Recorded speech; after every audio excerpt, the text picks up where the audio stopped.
So it's pitch black behind me and it's actually about 5:30 in the evening. Yeah, it's dark, it's cold out, and it's time to warm ourselves up with a spicy and delicious chicken curry.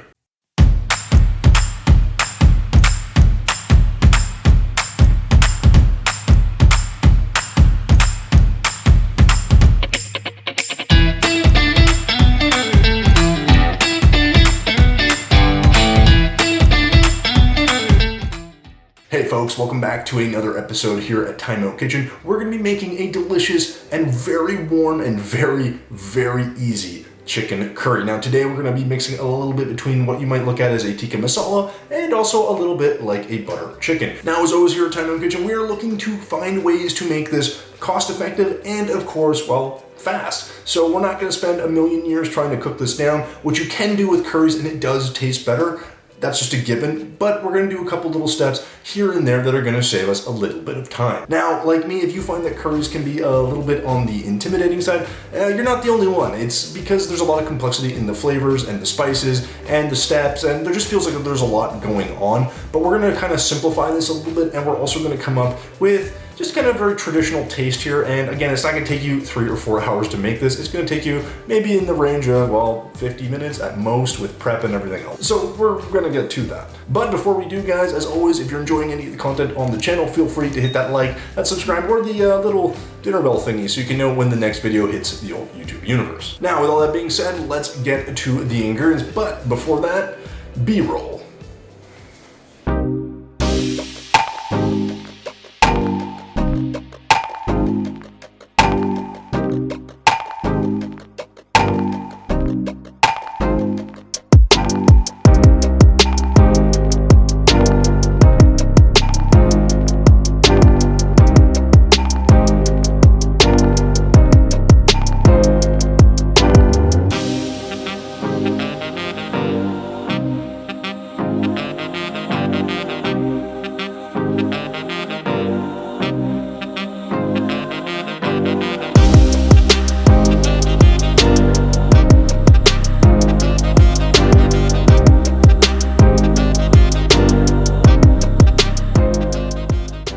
Folks, with that spicy and delicious B-roll out of the way, it is time to cover the ingredients for our spicy chicken curry. Now, again, guys, you could replace this chicken with pretty much anything you want, but any protein or more veggies, I went with chicken, it's what I had, and we're actually going to start with that first, and that's going to be our chicken breast. Now, you could also use chicken thighs, and depending how much you're going to make, well, you know, you're going to use 2, 3, 4, or 5 chicken breasts. So in this case, I used 3 or 4, and I also used 1 whole onion. In this case, a white onion, but you could really use any onion you want.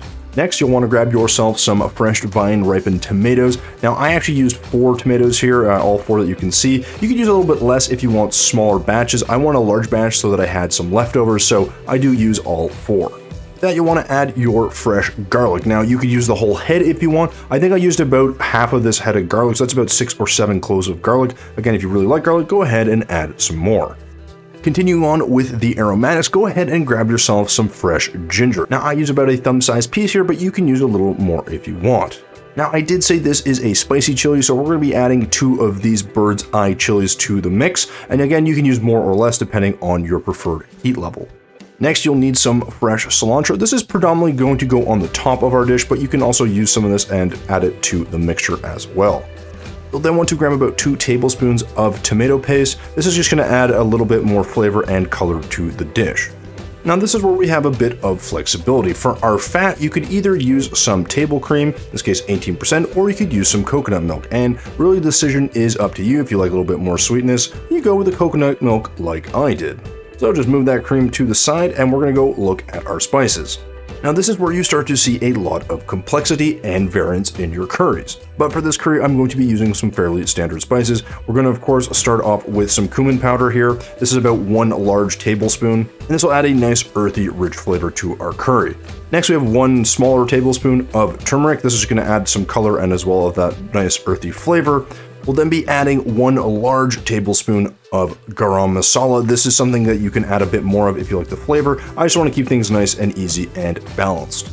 Next, you want to grab yourself some red chili powder or paprika or a mixture of both if you have it. Just 1 large tablespoon will do. And finally, we're going to reinforce that ginger flavor with about a half a tablespoon of ginger powder. Now, one thing that didn't make it on the plate because I didn't have enough room was actually our curry powder, and you're going to want about 1 heaping tablespoon of that as well.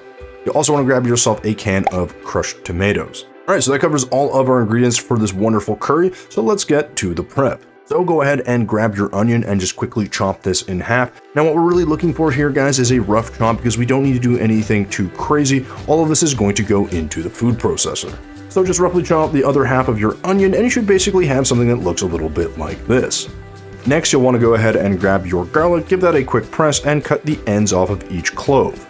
Then you simply smash them to bits until you've got something that looks a little bit like this. We have no time to admire our work, we got to get to these spicy peppers, so go ahead and give this a quick chop as well. Again, because this is going in the food processor, it doesn't really matter. Next up is our ginger, so we're going to quickly peel this with a knife and not a spoon because apparently we want to lose a finger. But in any case, go ahead and just peel off all the skin in whatever way you can, and go ahead and give this a rough chop as well. Again, pieces that look a little bit like this. With that done, it is time to grab our tomatoes. And much like our other ingredients, we're going to, yes, give this a rough chop as well. The only difference is you want to remove this stem before cutting this into large chunks. Again, nothing special, just a rough chop should do. Now with all our veggies prepped, I'm going to go ahead and show you everything on a plate here. So we have our tomato, our ginger, our onions, our garlic, and our Thai bird's eye peppers. And now it is simply a matter of getting this ready for the food processor. So go ahead and grab your food processing vessel, this will do just fine, and then go ahead and throw in all of those chopped vegetables. Now, one thing to be mindful for is if there's not enough room, you're not going to have the ability to actually blend this, so just make sure you have enough room left in there in case you have to add a little bit of liquid. With everything in the pot, it is time to give this a quick blending. So gently lock it into position and go ahead and blitz it up. At this point, it's a good time to add about 1 or 2 tablespoons of olive oil. And with that, it is time to blitz this up into a smoother texture. Now this will form the base of our curry sauce, guys. We're gonna have to cook this down for a little while, but basically you're gonna have a nice mixture that's ready to go. This has a very beautiful color and a very nice sharp aroma. Now this is all raw here, guys, so obviously we're gonna wanna cook this down, but you can get a good idea of the consistency. So with that done, let's move this off to the side before we begin to prep our chicken. So on a clean cutting board, go ahead and drop down your chicken breast and begin to cut this into long strips because we're gonna actually cube this into small little pieces like so. Now this will cook directly in our curry sauce and should have a nice, beautiful texture when we're done. But by the end, you should have something that looks a little bit like this. This will cook down and shrink a bit, but this is about the right size. Speaking of cooking, let's put 1 tablespoon of oil down before adding our curry sauce. Now I had the heat a little high here, as you can kind of see, so it bubbles pretty quickly, but just go ahead and stir that real quick and you should have something that, well, doesn't splatter around your entire kitchen. The next thing you'll notice is that this will begin to change from a pinkish hue to a deep orange color. So go ahead and put a lid on top and let this cook around medium heat for about 30 minutes. After 30 minutes with the lid slightly ajar, you should have something that's reduced significantly and looks a little bit like this. Again, you can really see once I mix it how there's just not that much liquid left. This is exactly what you're looking for. Now the only thing we're actually missing here is our spices. So go ahead and show those off one last time before dumping them all into the pot. Now again, feel free to adjust these spices as you see fit. This is kind of just a guideline. You could use more turmeric, more cumin, more garam masala, really whatever you like. It's completely up to you, but this is a very good starting point. Now, as you mix this, you'll also notice that the color begins to change and it's gonna start to look a little bit more like a curry. About 5 minutes after you've added the spices and continue to mix, you'll notice that it really begins to look, well, paste-like and, well, like a curry paste. And that's actually exactly what we're looking for. Those oils are starting to come out. This is a good time to actually season with a bit of kosher salt, as well as some freshly cracked black pepper. Then you're simply going to stir for another few seconds before adding in your 2 tablespoons of tomato paste. Now you can let this cook off for about 20 seconds or so, but just simply mix it in and incorporate it to the rest of our curry. Now this is where I'm going to add the ingredient that I forgot to show on camera, which is our 1 can of crushed tomatoes. So go ahead and dump those in without cutting your fingers on the can. Give this a thorough mix in until everything is nice and incorporated, and the color begins to go from a sort of orange-brown color to a nice light red. it should look something a little bit like this. Again, as you cook this down, this is going to mellow out, and you'll also get rid of some of the water, should thicken up as well. Now at this stage, it is the perfect time to add our chicken directly into the pot. I know this may seem a little weird, but this will cook all the way through.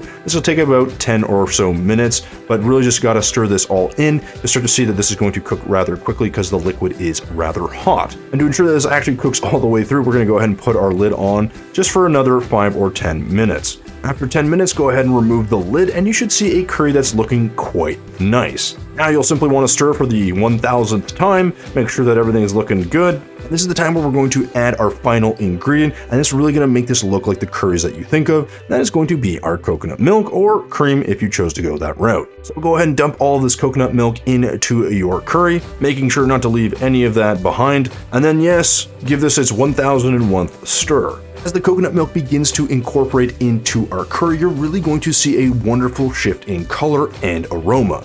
And this is where you can really see that this curry begins to have that feel of a butter chicken or a chicken tikka masala.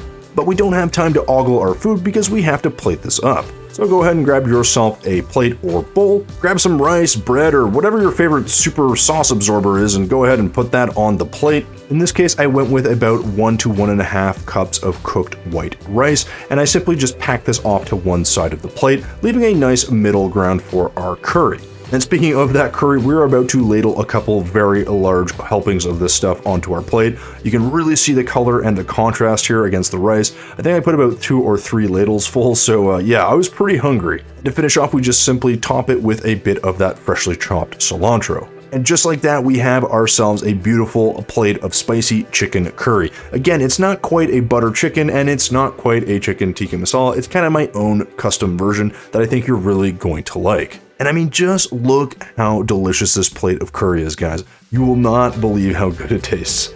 And speaking of taste, I'm going to do exactly that. So go ahead and grab yourself your nearest spoon and begin to dig in. Now obviously this is still very hot, I literally just pulled it off of the stove, but it's got a beautiful texture, guys. It's actually quite silky, kind of reminds me of what you might get at a restaurant in terms of the color and the texture, but it also just has a nice faint spiciness and a beautiful velvety texture to the actual sauce. Obviously the rice, guys, is a super easy vessel that you can make as an accompaniment, but honestly you could use naan bread, pita bread, I don't know, anything you want. It's just such a simple and versatile dish, and I highly recommend you give it a shot. Now another note here, guys, is you could add any vegetables that you like. You could add green or red peppers, you could add chickpeas, really just decide what you want, but it is so dang good just the way it is that honestly, to have a spicy chicken curry that you can then add any veggies to, or I guess more chicken to if you really want to, is a really awesome thing to have laying in your fridge. Because don't be fooled, this will taste better a day or two after you've made it. And with that,